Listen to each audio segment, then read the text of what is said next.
You ready to let the dogs out? What? Do what? From the All Indiana Podcast Network. Join Pet Pals TV's Patty Spitler as we celebrate our furry friends. Cats, dogs, and all the critters in your family. Celebrate the bond between pets and people and meet Hoosier heroes saving four-legged lives. I love it. Good. I'm glad. It's the Positively Patty podcast. I can't wait anymore. Me neither. Now, your host, here's Wish TV contributor Patty Spitler. And coming up on the Positively Patty podcast, we have Kelsey Burton, a dear friend who is joining us to talk about the passing of the world's smallest therapy dog. That's right, Pipsqueak had a wonderful life with she and her husband Josh, and also helped many, many, many people who had challenges or disabilities. So we do this in honor of Pipsqueak. Also, Kelsey has a new job. We'll find out about that. She's still helping pets and people, though, so stay tuned. And now on the Positively Patty podcast, it is my great honor to introduce you again to my friend, Kelsey Burton. Thank you for joining us today. Thanks for having me. Oh, first off, we want to talk about something that's very sad, but also very hopeful. You are known as the owner and the mom of Pipsqueak, the world's smallest therapy dog, and she has passed. She has. Mm-hmm. Tell us what happened. First off, let's go back to when you got her. You got her. She wasn't supposed to last more than a few months. Yeah, when we first got her from a rescue up in Wisconsin, they estimated, the vets up there, that she'd have about 6 more months to live. So we were kind of doing more of like a hospice care type thing for her. Right. And she lived for 8 more years. So she really, just kept going and getting healthier. And we had great, vets and people that were able to care for her so that we could just give her the best quality of life. And she had a lot of love from you and Josh, your husband, and all the other dogs too. She was so cute. Weighed what, 1.8 pounds? Yeah, 1.8 pounds. I have not heard of anybody else who has a therapy dog that was that small. Right. Tell us the work she did. This was with Paws and Think when you were the executive director, correct? Right. And you would take her to meet people who had some challenges, and lots of people identified with her. Right. So Pip had some special needs and disabilities of her own. And so when we would go visit with, kids in the hospital or with the Spina Bifida Foundation or groups like that, the kids would really just gravitate towards her.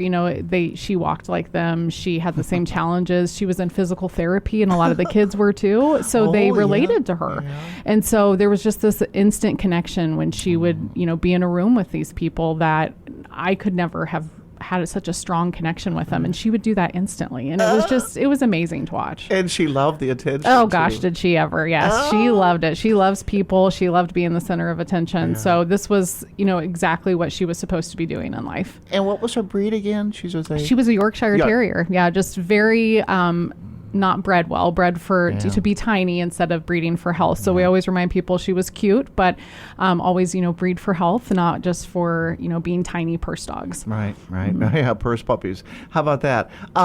So she did wonderful things, and she's gone. Did you bring her home, by the way?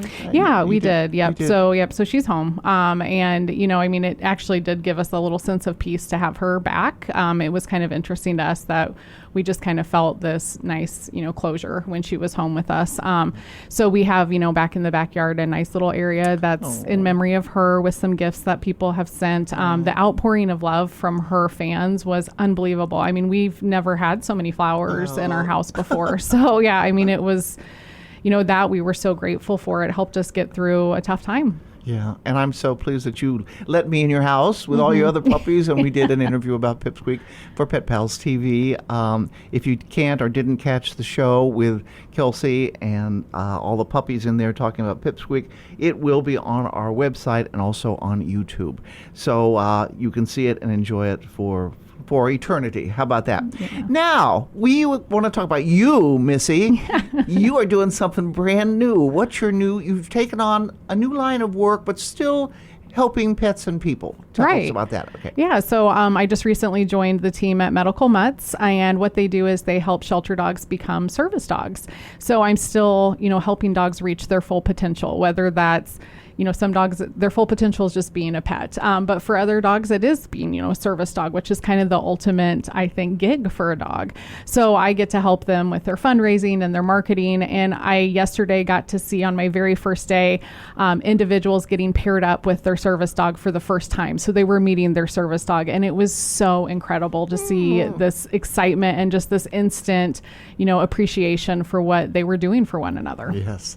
I don't know, there may be, but not that I know of any other places that do rescue dogs and make them into service dogs. And I know Jennifer Cote, who is the founder, first off, her credentials are incredible. I mean, PhD all the way, and she knows what she's doing with the dog. She's really from France, isn't she? Correct. Yeah. Yep. She has this lovely accent. I have to concentrate because of my hearing loss. I have to make sure I understand her. But she knows what she's doing. She pairs the right dog with the right challenge or disability. Correct. Yeah. So they mostly focus on diabetes alert, seizure alert, and psychiatric conditions. And so that's kind of their main wheelhouse. But yeah, they make sure that the dog is able to do that. And not all the dogs make the cut. But we do make sure that the dogs find a really great home. So we adopt out dogs as well. So about 17 dogs last year ended up being adopted out, career change type dog. So no matter what, these dogs are going on to live a better life. A better life, yes. What rescues does she take them from? It's all over, but here locally, okay. Indianapolis Animal Care Services is one of the ones that they do Really? partner with. Okay, yeah, 'cause but they- she's got them all over the United States because they place dogs all over. Yeah. So All over the United States? Okay. yeah. Someone wants to get a hold of Medical Mutts. They'd like to check out the training that Jennifer doles out. And how do they get a hold of Medical Mutts? The best way is start on the website. So medicalmutts.org. Go there. There's lots of information because not only can you have a shelter dog placed with you as a service dog, but you can also train your own dog to be a service dog. And so there's a couple of different ways to do that, either on your own or to do a board and train where you send the dog to the facility. And yeah, again, they're from all over the United States. So we have some folks, from New Mexico this week here getting their dogs and all over.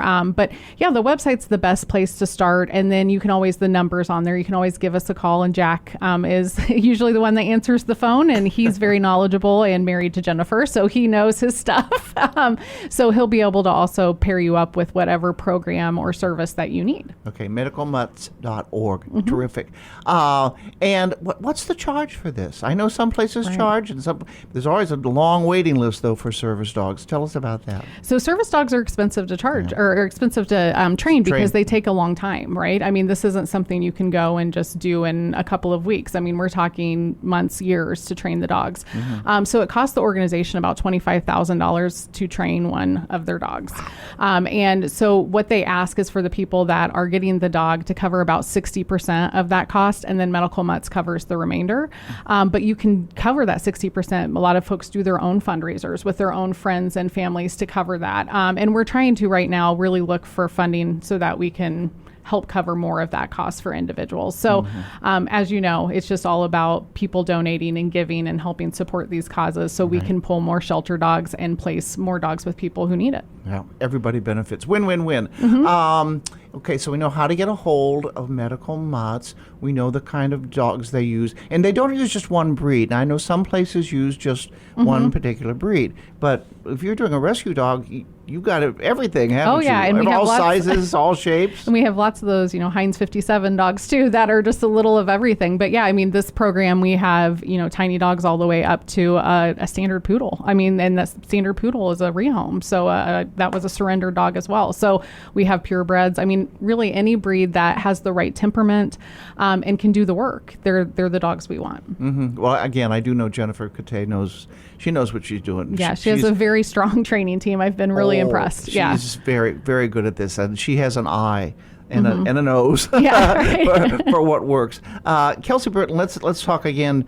I go through this all the time, but there are still some folks who may not know. But if you know, you shouldn't. Don't buy a service dog vest for $49 over the internet. Right. That's what Patty said, okay. And I mean it because they say, well, I'm not hurting anybody, but you are. You're hurting Correct. people who really need the service dog. The difference between service dog, therapy dog, emotional support, and facility therapy dogs. take Yep. away. Yeah, so there is a difference. And with service dogs, this dog is trained to do a task for one person with a disability or, needs help with something. And focus And they're completely. working, right? Yep. They're working. So if you see a dog out in public and they have, even if they don't have to wear a vest, but if you see a dog out in public, you really shouldn't approach them. You shouldn't be making eye contact, calling them, trying to get their attention. If you want to interact with a dog, you should always ask the person first, and they'll let you know whether or not that dog can have an interaction. And so that is different from, therapy dogs that are kind of out in the community to be pet and loved Therapy on. dogs, pet me. But you should still ask. It's always good practice to ask because you never know what that dog's doing. And they do say that service dogs, if you have put on the fake vest, it's a victimless crime. Well, not really. They just did a bunch of research and they were showing that lots of individuals that actually need the service dogs stop feeling like they can take them out safely in the community. They can be attacked. Those dogs. It's all sorts of things. A service dog does not attack. I mean, Correct. even if they are attacked by another dog, you can always tell too it's not a service dog if they're doing what dogs do as dogs. They're looking around. They want to, a service dog is right with that person, focused on that person. And they're still dogs. I mean, they're still dogs, so they may, want to sniff or do something, but they're able to have that recall to come back and to really do what they're supposed to be doing and not causing a nuisance, not doing something to disrupt, if you're at the store or somewhere, to disrupt other people and shoppers. And so, like I said, I'm watching right now these new teams and they're learning about each other and they're learning how to be out, at Keystone Mall or one of these malls and be able to have all these distractions and get the dog to continue to focus on the handler. And an emotional support dog is, again, trained for that one person to be emotionally supportive for them. Yeah, and they're not necessarily always trained. They're not trained. Yeah, No, right. no. They are prescribed usually by a doctor. Exactly. And so this helps with like housing that you aren't allowed to have pets. If you really need your dog for your emotional well-being, then this allows you a way to be able to have your dog, cat, whatever, live with you in a place that doesn't necessarily allow it. A doctor's written prescription for that. Also, let's see, facility therapy dogs work for, like, I know we just did a story one at a funeral home. Correct. But he does get to go home at night too. Correct. But he spends his day at the funeral home comforting people who maybe don't want to talk to other people, but they want to talk to the dog. And a lot of times their handler is someone that works at that facility where the therapy dogs that Paws and Think used to work with, those were volunteers. So they were volunteering their time to do it. So that's kind of one of the differences. And they usually work longer days, the facility dogs as well. And the thing to remember is service dogs are the only dogs that are protected under the American with Disabilities Act to be able to have access to anywhere that people can. Yeah. So, I mean, otherwise, if you have an emotional support animal or a therapy dog, you really shouldn't be taking them to places that aren't pet friendly anyway. I know. Yeah. Well, a lot to learn. As I always say, if you do know and you know better, then don't do it. If you don't know, there's places you can go to find out. Also, you can look it up on the internet. Kelsey Burton, you're wonderful. Again, Medical Mutts, how did they get a hold of you? MedicalMutts.org. MedicalMutts.org. Yep. Thank you so much. We miss Pip a lot. I know, we do but too. What a wonderful life you gave her. Mm-hmm. Yeah, she was very special. Yeah, and her, legacy lives on. I mean, she still gets to inspire people through her social media, and we still get stories all the time about how she helped people. So we'll keep sharing her old stories and all of our new dogs. We have 5 other dogs, all their stories, because they're all special, rescue dogs as well. Yeah. And what was the one that was licking me the whole time I was there? Dinky Bean. Dinky Bean. And Hermie was holding your hand. That was my favorite part in the video. I know. I just love sitting on the sofa with you and the dogs. Yes. Kelsey Burton, thank you so much. Thank you. We will be doing more stories and more profiles with Kelsey and Jennifer Cote and Medical Mutts, and we'll share them all with you on Pet Pals TV. Thank you, dear. Thank you. Okay. And that's it for today. We'll talk to you next time on the Positively Patty podcast. Discover more pet-friendly stories at PetPalsTV.com and stay with Wish TV online at WishTV.com and when you follow Wish TV on Facebook.